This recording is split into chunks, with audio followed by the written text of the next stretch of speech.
Campaign aimed at helping students and families enhance their lives through the power of books. This year, 23 ABC is teaming up with a local organization looking to make a difference. And 23 ABC's Tori Cooper joining us now in studio with a closer look at this campaign and how you can all be a part of it. Tori? Yes, tonight is our official launch of our annual If You Give a Child a Book campaign, aimed towards strengthening family literacy in Kern County through book donations. I had a chance to talk to some of our employees who feel close to the cause, as well as families in the community living in poverty, to learn more about the benefits and how it's impacting change. Check it out. Literacy is a skill that can take time to perfect. Pretend that isn't there and that's saying A. But for families in need like Nabriana Parker and her grandmother Mary Robinson, it's a skill they are working on as a team. We read a lot together, and all the books that I have two of, I give her one copy and then I use the other and I help her read. For Parker and her grandmother, this is all made possible through the Scripps Howard Foundation If You Give a Child a Book campaign and its partners at the Kern Literacy Council.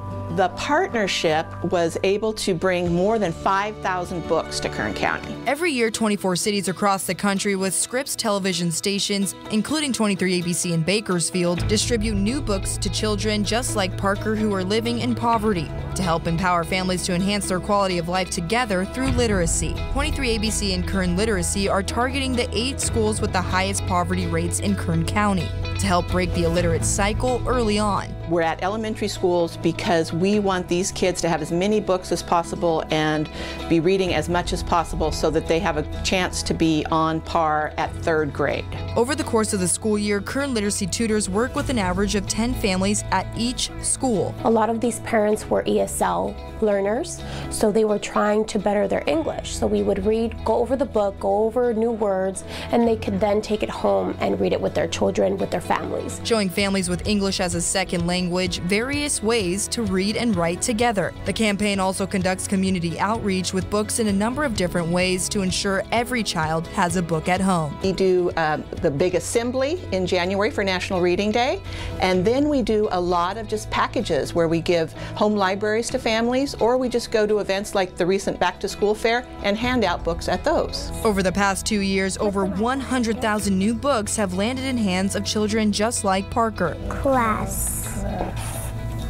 My friend Bree and I go to class. Over 100,000 residents in Kern County read below the 9th grade level. That's why every year Scripps Howard employees just like 23 ABC Elena Rusk also join in on the cause with the community to help fund books for those who need it most. And all of that money from our own paychecks goes into this huge pot. The Scripps Howard Foundation then matches it to double it up to $100,000. And that all goes into books that stay right here in our communities. And Parker says the campaign is already making a difference for her and her family. I think it's very great because I get to help someone that needs to read and write. So I feel very great that I'm helping someone. Well spoken. Yeah. So what's so awesome about this campaign, guys, is that it's a way for all of our stations and the community members to team up on one service project together. And it's interesting because it's something so small but can make such a huge difference for those who are without those books that are so important at such a young age. And when you tally up all those books that we've been able to donate, really the impact you think about touching those lives is huge. So thank you for that, Tori. Keeping it local. Keeping it local. Yeah, and make sure you visit our website if you are interested in this cause as well.